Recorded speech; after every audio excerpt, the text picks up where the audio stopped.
Hello everyone, welcome back to Prototype Thursday. My name is Easton LaChapplle, founder and CEO of Unlimited Tomorrow. This is the first prosthetic limb that we created. This is a replica of Momo's first limb that we created with the incorporation with Microsoft. Microsoft helped with a lot of the R&D process. They actually found me at the time I was modifying and hacking together an Xbox Connect to scan people's limbs, and they saw that and they're like, we got to help you. We got to bring you to our R&D lab, and they ended up making this beautiful documentary about the first time Momo and I met. It was really powerful. I made this whole prototype, matched it to her exact size and skin tone without even having a conversation or even meeting her.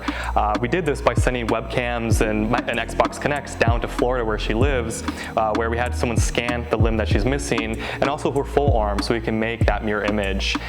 We printed this using a photo resin, and we learned a lot during this process. We learned that the photopolymers that we used were not strong enough. We were having pinky breaks quite a bit, and that's where we started looking into other 3D printing technologies.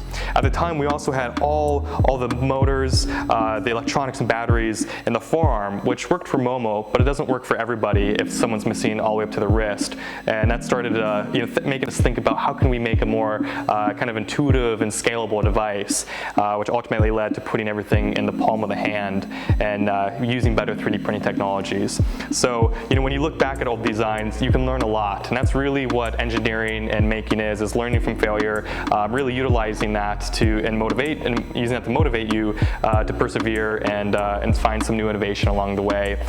Next week, we're going to be jumping into where we are today. It's almost it's becoming from a prototype to more of a product, and excited to share that with you. Stay tuned.